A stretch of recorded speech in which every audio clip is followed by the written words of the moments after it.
입니다. 우리 말씀을 앞에 화면에 있으니까 같이 읽도록 하겠습니다. 시작. 지금 내 마음이 괴로우니 무슨 말을 하리요? 아버지여 나를 구원하여 이때를 면하게 하여 주옵소서. 그러나 내가 이를 위하여 이때에 왔나이다. 아멘. 네, 이렇게 오늘 말씀 보시면은 저는 이제 이 설교 준비하면서 또 하나님 말씀, 특별히 성경에 대한 신뢰가 더 확고해졌다고 이제 생각이 듭니다. 이 보시면은 예수님이 제자들 앞에서 말씀하신 다음에 이제 스스로 고백하시는 겁니다. 이는 지금 내 마음이 괴로우니 무슨 말을 하리요? 아버지여 나를 구원하여 이때를 면하게 하여 주시옵소서. 이렇게 말씀하세요. 전 세계에 흩어져 있는 많은 경들이 있습니다. 그 경들은 이제 소위 이제 그 중국 한문으로 경자를 쓸 때는 그 경은 우리가 읽는 일반적인 지식이나 이런 책을 말하는 게 아니라 그 일반 지식을 뛰어넘는 수준의 그런 내용이다 할 때는 경이라고 하는 단어를 다 씁니다. 그래서 도덕경, 아함경, 불교 경전 중에서 아함경, 법구경, 뭐 여러 경들이 있죠. 이런 것들이 다 경이 붙은 건 다 그런 거예요. 이제 성경도 경이라고 이제 표현을 했습니다. 그런데 이 많은 경들 중에서 대부분의 이제 인물이 중심으로 나와 있는 경은 그 인물의 실수를 기록을 잘 안 해요. 그러니까 그 경전의 중심이 되는 인물의 실수라든가 빈틈을 기록하진 않습니다. 그러니까 예를 들어서 예수님이 이 신약 성경의 주된 그 주인공이시면 그 예수님의 인간적인 면이라든가 실수하는 면을 드러내면 안 돼요. 경전이 그래서 경전이 될 수가 있습니다. 그런데 성경은 여실히 예수님뿐만 아니라 많은 사람들의 실수를 다 드러내고 있어요. 보시면 이 장면 보시면 예수님이 지금 말씀하시는 겁니다. 지금 내 마음이 괴로우니 무슨 말을 하리요? 아버지여 나를 구원하여 이때를 면하게 하여 주시옵소서. 비슷한 내용이 또 있죠. 겟세마네 동산에서 주여 이 잔을 내게서 떠나가게 하여 주시옵소서 이렇게 하세요. 그럼 요것만 보면 너무나 인간적인 모습만 보입니다. 예수님이 죽음을 앞두고 고통스러우신 거예요. 그리고 웬만하면 이 잔을 내가 받고 싶지 않다 이 말씀을 하시는 거예요. 그러면 예수님을 신이시죠. 신이신 우리 하나님이신 예수님을 우리가 지금 믿고 있어서 그렇지 만약에 이 성경 안에 있는 내용대로 하자면은 믿음이 잘 안 갈 수도 있어요. 약하신 분이네. 아니 좀 늠름하고 당당하게 딱 지고 가시면서 걱정하지 마라, 까딱없다, 쫓아와라. 그리고 멋지게 가시고 멋지게 부활하셨으면 좋을 텐데 요 장면들이 왜 성경에 기록되어 있는지를 우리가 잘 생각을 해봐야 되는 겁니다. 성경이 가리키고 있는 모든 인물에 대한 지향점은 그 인물이 아니라 하나님이십니다. 그죠? 아브라함의 이야기를 읽고 있지만 우리는 아브라함을 통해서 누구를 보냐면 하나님을 보는 거예요. 이삭을 통해서 또 야곱을 통해서 그 인물을 보는 게 아니라 그 인물을 인물되게 만드신 하나님을 보는 겁니다. 우린 예수님을 통해서 누구를 보냐? 하나님을 보시는 거예요. 그죠? 그러니까 예수님이 우리가 오해를 하는 건 뭐냐면 예수님은 태어날 때부터 그분은 그리스도이셨기 때문에 그분은 처음부터 그런 걸 다 잘하실 수 있을 것이다. 기적도 일으키셨지, 십자가도 두려움 없이 지고 가시고 아마 어릴 적 저 주변 그런 농담 비슷하게 한 거 십자가에 달리셨을 때 과연 아프셨을까? 예수님은 안 아팠을 수도 있다 그랬어요. 우리 그 동기 애들이 안 아프셨을까요? 혹시 안 아프셨다고 생각하신 분 계세요? 십자가에 달리셨는데 안 아프셨다. 왜냐? 예수님이니까. 근데 그런 얘기들을 심심치 않게 했는데 예수님도 똑같은 고난과 고초를 당하신 거예요. 그건 성경에 기록되어져 있는 이야기입니다. 왜냐? 예수님이 인간의 육체를 입고 오셨기 때문에 예수님도 동일한 성정으로 동일하게 고난을 받으셨습니다. 그러면 우리가 그 예수님의 모습을 잘 보면서 그러면 이런 기록들이 있는 것을 통해서 어떻게 이것들을 알 수가 있느냐? 예수님은 태어날 때부터 그리스도가 원래 그분이 하나님의 아들이심과 동시에 그리스도로 오셨지만 예수님은 육신을 입고 오셔서 육신의 껍질들을 벗어가는 작업들을 하신 거예요. 그를 다른 말로 하면 이미 그리스도이시지만 그리스도임이 증명되는 삶으로 완전하게 모든 것들이 완전하게 된 겁니다. 처음에는 미약했으나 맨 마지막에는 완전하게 되신 분이 그리스도신 거예요. 그죠?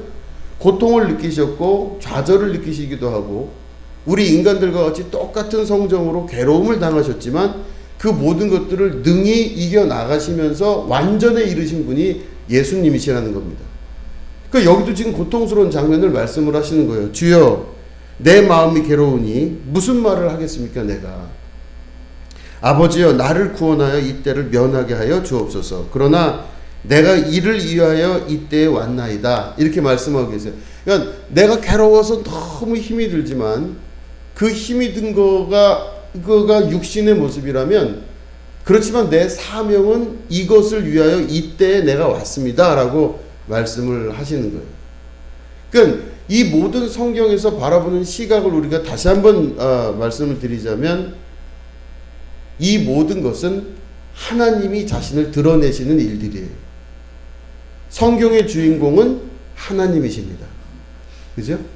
이걸 우리가 확실하게 알고 있으시면 좋을 것 같아요. 자, 보시면 이 이외에 계속 나오는 성경들이 다 보면 인간의 됨됨이와 인간의 모습에서 그 사람들이 변해나가는 과정들을 보여줍니다. 자, 보시면 창세기 12장 1절 말씀에 이런 말씀이 있습니다. 여호와께서 아브라함에게 이르시되 너는 너의 고향과 친척과 아비집을 떠나 내가 네게 보여줄 땅으로 가라. 이게 아까 대예배 때 말씀드린 대로 마땅하지 않은 제안을 하셨어요. 근데 저걸 받아들여서 아브라함이 믿음으로 갈 바를 알지 못하는 곳으로 떠나가게 됩니다. 여기까지는 대단한 결단이며 죽음을 각오로 한 아브라함의 믿음의 결단이 보이죠. 그런데 여러분 아브라함을 여러분 잘 아시겠지만 이스라엘 사람들은 아브라함을 최고로 여기는 사람들입니다. 아브라함의 자손이라 그러면 다 해결이 돼요. 아브라함의 자손이에요. 뭐 누구 자손도 아니에요. 이스라엘이다 그러면 아브라함의 자손이에요. 그러니까 아브라함이 자기의 조상이면은 이스라엘 사람들의 역사 안에서 아브라함은 위대한 사람으로 그려졌어야 돼요. 요것만 나오면 좋았을 거예요. 믿음의 결단을 한 믿음의 조상 아브라함. 요것만 나오면 좋을 텐데 아브라함의 실수가 성경엔 다 기록됩니다. 자, 보시면 창세기 12장 10절 말씀부터 15절 말씀까지 제가 읽겠습니다. 그 땅에 기근이 들었으므로 아브라함이 애굽에 거류하려고 그리로 내려갔으니 이는 그 땅에 기근이 심하였음이라. 그가 애굽에 가까이 이르렀을 때에 그의 아내 사라에게 말하되 내가 알기에 그대는 아리따운 여인이라. 애굽 사람이 그대를 볼 때에 이르기를 이는 그의 아내라 하여 나는 죽이고 그대는 살리리니 원하건대 그대는 나의 누이라 하라. 그러면 내가 그대로 말미암아 안전하고 내 목숨이 그대로 말미암아 보존되리라 하니라. 아브라함이 애굽에 이르렀을 때에 애굽 사람들이 그 여인이 심히 아름다움을 보았고 바로의 고관들도 그를 보고 바로 앞에서 칭찬함으로 그 여인을 바로의 궁으로 이끌어 들인지라. 자, 보시면 12장 10절 말씀 보시면 그 땅에 기근이 들었으므로 아브라함이 애굽에 거류하라고 그리로 내려갔으니 이렇게 돼 있어요. 하나님이 아브라함에게 주신 땅은 거기를 지키고 보존하며 거기 있으라고 하신 거예요. 그 가나안 땅이거든요. 근데 그 가나안 땅에 기근이 들은 겁니다. 그러면 아브라함이 거기 있어야 되는지 아니면 내려가야 되는지. 여러분 있어야 돼요? 내려가야 돼요? 있어야 돼요. 원래는 거기를 지키고 보존하면 하나님께서 모든 걸 주실 줄로 믿고 그 자리에 있었어야 돼요. 근데 아브라함이 믿음으로 결단해서 잘한 사람이었지만 흔들렸어요. 안 인성 싶다 생각이 드는 겁니다. 그러니까 어떻게 해요? 먹을 걸 구하려고 기근이 들어오니까 밑으로 내려갔는데 애굽으로 내려갔다고 성경은 기록하고 있어요. 여기서부터 실수가 나오기 시작합니다. 믿음의 조상 아브라함의 실수는 하나님의 약속을 당장 입에 들어갈 게 없으니 잊어버리고 내 밑으로 내려가는 실수를 저지릅니다. 근데 애굽을 내려가다 보니까 무슨 일이 발생을 하느냐? 자기가 지금까지 알고 있기를 자기 부인이 되게 예쁜 거예요. 그러니까 자기 부인이 예쁘다고 자기가 생각하고 실제로 예뻤는지 모르지만 자기 부인을 보고 혹시나 다른 사람들이 자기 부인인 걸 알면 나를 죽이고 부인을 데려갈까봐 나도 살고 너도 살기 위해서 우리가 거짓말을 좀 합시다. 너 나 누이라 그래라. 부인이라고 절대 하지 마라. 그럼 나도 살고 너도 사는 거다. 이렇게 하면서 애굽 땅을 지나가게 됩니다. 그러면 이 모습을 보면은 그 누가 들어도 비겁하고 약한 남자의 모습을 볼 수가 있어요. 어떻게 저런 조상이 이스라엘의 조상이 될 수가 있겠습니까? 그러니까 창피한 것 중에서 왕 창피한 거죠. 그러니까 아브라함의 그런 모습이 보입니다. 그래서 내 목숨이 그렇게 보존될 것이니까 우리 거짓말 좀 하자. 그래서 먹고 살기 위해선 어떻게 해야 되지? 할 수 없지 않느냐? 다 먹으려고 우리가 이렇게 하고 살으려고 이렇게 하는 거 아니겠냐? 내 말이 틀린 거 있냐? 이렇게 질문을 아마 한 것 같아요. 내 말이 틀린 거 없지 않냐? 우리가 지금 먹을 걸 구하러 애굽으로 가는 건데 살으려고 먹는 거지 죽으려고 내려가는 건 아니지 않느냐? 내 말이 틀리지 않았으면 잠깐 뭐 그렇다고 우리가 진짜 누이라고 그러는 것도 아니고 살기 위해서 그런 거니까 그냥 그렇게 내려가자 이렇게 얘기하는 거예요. 여기서는 믿음의 조상의 모습이 전혀 보이지 않고 굉장히 약한 모습 그리고 비굴하고 비겁한 모습만 보이는 거예요. 이게 아브라함의 큰 실수가 성경에 그대로 기록되어 있습니다. 이것만 읽으면은 그 후손들이라고 하는 것 자체도 좀 창피해요. 아유 저렇게 약해 빠진 인간의 후손이라고 이렇게 얘기가 나올 수 있어요. 자 그러면서 이제 결국엔 바로의 고관들이 보니 아니나 다를까 아브라함의 추측과 예상대로 자기 부인에 대해서 관심을 가지는 것을 이제 경험하고 거짓말을 하고 여차저차해서 우리가 아는 내용대로 이야기가 진행됩니다. 자 그 다음에 이제 여기 보면 이제 창세기 16장으로 넘어가면 아브라함이 이제 또 이렇게 이제 얘기가 나옵니다. 믿음의 조상 아브라함이었는데 하나님이 나타나서 약속을 하셨어요. 내가 너에게 자손을 주겠다. 근데 믿음이 잘 보존되면 좋을 텐데 아브라함이 믿음이 떨어진 거예요. 없어진 겁니다. 보시면 읽어보면 아브라함의 아내 사레는 출산하지 못하였고 그에게 한 여종이 있으니 애굽 사람이요 이름은 하갈이라. 사레가 아브라함에게 이르되 여호와께서 내 출산을 허락하지 아니하셨으니 원하건대 내 여종에게 들어가라. 내가 혹 그로 말미암아 자녀를 얻을까 하노라 하매 아브라함이 사레의 말을 들으니라. 그죠? 하나님 말을 듣지 않고 사레의 말을 들으니라 그랬어요. 우유부단한 성격이 여기서 또 드러납니다.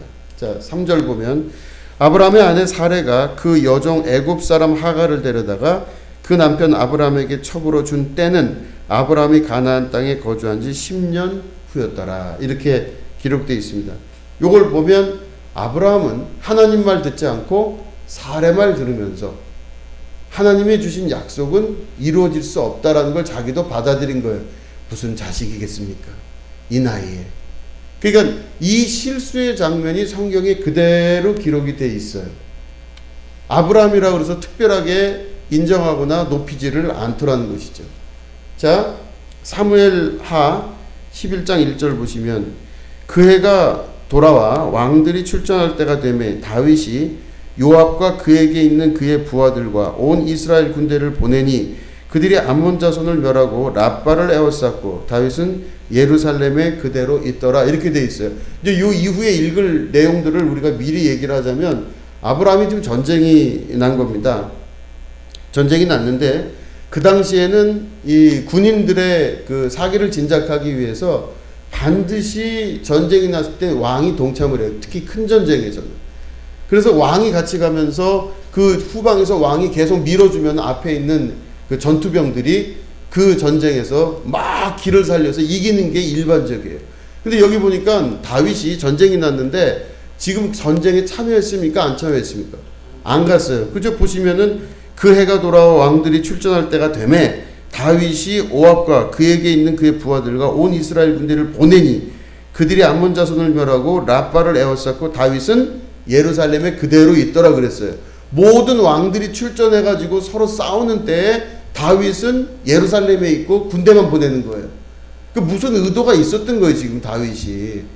남들은 다 자기네들 왕을 데리고 나와서 전쟁이 이기고 있는데 뭐 이스라엘은 그래도 전쟁을 잘했나 봐요. 갔는데 다윗은 예루살렘에 혼자 남아있는 거예요, 지금. 안 간 겁니다. 자, 무슨 의도인가 보겠습니다. 11장 8절을 보면, 8절 9절 보면, 그가 또 우리아에게 이르되 내 집으로 내려가서 발을 씻으라 하니 우리아가 왕궁에서 나가매 왕의 음식들이 뒤따라가니라. 그러나 우리아는 집으로 내려가지 아니하고 왕궁 문에서 그의 주의 모든 부하들과 더불어 잔지라. 이 다윗에게 우리아라고 하는 아주 든든한 장수가 있었는데 그 우리아라고 하는 장수에게 전쟁을 잘 치르고 왔으니까 왕이, 이 다윗 왕이 음식을 다 내려주면서 집에 가서 자라 그랬는데 이 우리아가 정말 융통성이 없을 정도로 충성을 다하는 장군이었어요. 정말로 충성을 다하는 겁니다. 그래서 집으로 가지 않고 집 근처에 가가지고 자기 부하들과 같이 잠을 자는 거예요. 안 들어가요, 집을. 그러니까 이 다윗이 우리아를 그렇게 좋게 보고 잘 했는데도 불구하고 우리아는 왕의 명령을 잘 들어서 집에 들어가지 않고 그 앞에서 부하들과 같이 숙식을 같이 합니다. 그 11절 말씀 보면 우리아가 다윗에게 아뢰되 언약궤와 이스라엘과 유다가 야영 중에 있고 내 주 요압과 내 왕의 부하들이 바깥들에 진치고 있거늘. 이제 11절이 좀 깁니다. 그래서 두 개로 나눴습니다. 내가 어찌 내 집으로 가서 먹고 마시고 내 처와 같이 자리이까? 내가 이 일을 행하지 아니하기로 왕의 살아계심과 왕의 혼의 살아계심을 두고 맹세하나이다 하니라. 자, 우리 한번 그 다음까지 또 읽어보겠습니다. 다윗이 우리아에게 이르되 오늘도 여기 있으라. 내일은 내가 너를 보내리라. 우리아가 그날에 예루살렘에 머무니라. 이튿날 다윗이 그를 불러서 그로 그 앞에서 먹고 마시고 취하게 하니 저녁 때에 그가 나가서 그의 주의 부하들과 더불어 침상에 눕고 그의 집으로 내려가지 아니하니라. 이렇게 돼 있습니다. 우리아가 하도 안 가니까 막 밖에서 자고 그런다니까 불러다가 다윗이 직접 밥을 먹이고 술을 먹이고 다 해가지고 이젠 좀 들어가서 자라 그랬는데 이 우리아가 뭐라 그러냐면 주의 법궤가 밖에서 야영을 하고 있고 그리고 주님도 여기 계시고 다 왕도 여기 있는데 어떻게 내가 편안하게 집에 가서 잠을 자고 그렇게 하겠습니까? 못하겠다 그런 얘기를 해요. 그리고 또 부하들을 데리고 밖에서 그냥 야영하고 잠을 자는 거예요. 그러니까 이 다윗이 이게 원래 왕이 이런 부하가 하나가 있으면 너무 행복해하고 좋아해야 되는데 이 다윗이 다시 그를 불러서 그로 먹고 마시고 취하게 해서 또 집에 들어가라고 얘기하는데 마지막까지 또 안 들어가고 밖에서 또 자요. 그러니까 우리아도 대단한 사람이죠. 그렇게 합니다. 그런데 왜 그렇게 하나 봤더니 아침이 되매 다윗이 편지를 써서 우리아의 손에 들려 요압이라고 하는 이제 그 상대편 우리 장수에게 보냅니다. 그 편지에 써서 이르기를 너희가 우리아를 맹렬한 싸움에 앞세워 두고 너희는 뒤로 물러서서 그로 맞아 죽게 하라 하였더라. 그러니까 다시 말해 다윗이 지금 우리아를 죽일 계획을 하는 거예요. 그래서 장수 요압에게 이 편지를 보내서 우리아를 완전히 전장 앞으로 보내서 제일 힘든 장소에서 거기서 전쟁을 치르다 죽게 해라 이렇게 하는 거예요. 이유가 뭔가 했더니 요압이 그 성을 살펴 용사들이 있는 것을 아는 그곳에 우리아를 두니 그 성 사람들이 나와서 요압과 더불어 싸울 때에 다윗의 부하 중 몇 사람이 엎드리고 햇사람 우리아도 죽으니라 이렇게 돼 있어요. 이게 왜 그렇게 된지 아시죠? 우리아의 아내를 범하고자 그 남편을 죽이려고 했던 거예요. 이게 다윗이 한 일입니다. 여러분 이스라엘의 국기가 다윗의 별이라고 하는 게 국기 안에 들어가 있어요. 그러니까 이스라엘의 제일 멋있는 조상 아브라함, 이스라엘의 제일 자랑스러운 조상 다윗이에요. 근데 성경 안에 보면 다윗과 아브라함의 이야기가 정말 비참하리만큼 다 드러납니다. 요렇게 나쁜 인간이 어디 있습니까? 우리아의 아내를 범하기 위해서 자기의 그 충성스러운 부하인 우리아를 전장에 나가서 죽게끔 만들어 놓은 그 왕이 다윗이에요. 인생 일대의 큰 실수를 저지른 거죠. 그런데 여러분, 이걸 우리가 보면서 어떤 거를 하나님께서 말씀하신 말씀을 어떻게 받아들여야 되냐면, 이 성경에 나와 있는 많은 사람들은 우리와 성정이 똑같다, 이거를 아셔야 돼요. 우리와 다르지 않다. 비겁함, 약함, 또 때로는 믿음이 없어져요. 잘 믿었었어요. 믿음의 결단도 하고 행동도 잘했는데 어느 순간 되니까 갑자기 믿음이 확 떨어져요. 이게 도대체 뭔지 모를 정도로 상황이 돌아가고 있는 겁니다. 그런 것들을 누구나가 겪게 된다는 거죠. 이 모든 실수가 드러나게 되는 이유는 설교 서두에 말씀드린 대로 그 인물이 이만한 인물이라는 것을 드러내려면은 어떤 경이건 성경이건 혹은 어떤 인물에 관한 평가건 이런 실수들을 절대로 적어놓으면 안 되는 겁니다. 그런데 이것들을 적어놓은 이유는 그 사람들을 통해서 하나님이 드러나시는 거예요. 우리의 성경의 주된 목표는 하나님 자신이십니다. 성경에서 유일하게 드러날 수 있는 분은 하나님이세요. 그 인물이 아니라는 겁니다. 그럼 그 인물들이 여기 나오는 이유가 도대체 뭐냐? 그 인물들의 실수가 나오는 이유는 그 인물들 안에 인간적인 양파 껍질 같은 인간의 모습이 있는데 이 껍질이 하나하나 벗겨지는 것을 과정을 통해서 우리에게 보여주시고자 하는 겁니다. 또 벗겨지고 또 벗겨지고 또 벗겨지고 또 벗겨져서 이제는 처음에 시작할 때는 심히 미약한 존재들이지만 나중에 시간이 지나면서 가니 완전하게 됐더라. 그가 온전하게 됐더라라는 것을 말씀 안에서 이루기 위해서 우리에게 그런 인물들의 실수를 보여주는 겁니다. 성경에 나온 인물은 우리가 하도 많이 들어서 그 사람은 원래 믿음이 대단했고 원래 위대했고 원래 그 사람은 실수가 없는 사람이 아니라는 겁니다. 거기 나온 모든 사람들은 우리와 똑같이 실수하고 우리와 똑같이 욕망을 가지고 있고 우리와 똑같이 잘못된 길로 걸어갈 수도 있었던, 그리고 믿음의 조상 아브라함마저도 믿음이 없었고 믿음이 떨어졌고 하나님의 신실한 종인 다윗마저도 자기의 욕심, 자기 안에 있는 그 욕망을 채우기 위해서 비겁하고 야비한 짓을 함부로 할 수 있었던 그런 사람이었습니다. 부족함이 전혀 없을 것 같았던 다윗이, 너무나 누가 보기에도 비굴한 짓을 안 해도 될 다윗이 가장 비겁하고 비굴한 자의 모습으로 다 떨어지게 된 것, 그거는 바로 그 다윗이 거기서 멈춘 것이 아니라 계속 그 이후에도 껍질이 벗겨지며 인간의 모든 육신의 모습들이 사라지며 그리스도의 온전함 가운데로 나아갈 수 있는 성장하고 진보하는 자의 삶으로 살았다는 것, 이거를 성경은 끊임없이 말씀하고 계시는 겁니다. 우리 예수님도 십자가를 앞에 두고 늠름하고 당당하게 아무 걱정 없이 아무 나는 두려울 것이 없다고 앞으로 나가신 것이 아니라 내가 두렵다 그러셨어요. 내가 마음이 심히 괴로우니 무슨 말을 내가 하겠느냐. 그리고 가능하면 이 잔을 내게서 떠나가게 해달라고 예수님도 기도하셨어요. 근데 이게 우리에게는 너무나 감사하고 아름다운 이유가, 이 우리의 지금 성장 과정과 우리가 변해나가는 과정을 예수님이 이해를 하실 수 있다는 겁니다. 우리 예수님이 날 때부터 그러신 것이 아니라 육신의 성정을 가지고 오늘도 우리와 동일한 심정에서 이해를 하시는 거예요. 야, 그래도 너가 많이 나아졌구나. 야, 너 지금 발전이 이렇게 했구나.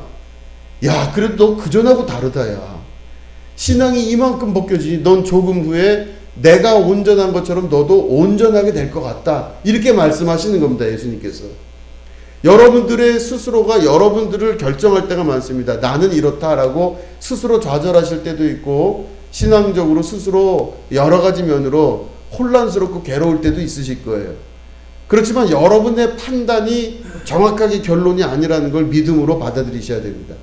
오늘은 그 예수님께서 여러분들을 보고 계시고 믿음이 약하고 때로는 연약해서 우리가 할 수 없는 그 많은 것들을 예수님은 이미 알고 계시기 때문에 오늘도 그 그리스도의 영이신 성령께서 우리와 함께 하시면서 나로 다시금 그 길을 걸어갈 수 있도록 독려해 주시고, 오늘도 내가 길고 먼 거리를 걷지 않더라도 짧은 거리 하나라도 한 걸음을 내디딜 수 있도록 우리의 신앙을 이끌고 계신다는 것입니다. 그렇기 때문에 여러분, 그 주님의 손을 붙잡고 믿음으로 한 걸음 한 걸음 나아가시게 되기를 주님의 이름으로 축원드립니다. 여러분들을 다 이해하시는 주님께서 오늘도 우리와 함께하고 계십니다. 그렇기 때문에 저는 날 때부터 그런 사람이 아니라는 그 말씀, 성경 안에 있는 처음부터 온전한 자가 하나도 없고 이 세상에 난 자 중에 의인은 없나니 하나도 없다는 말을 정말로 동의합니다.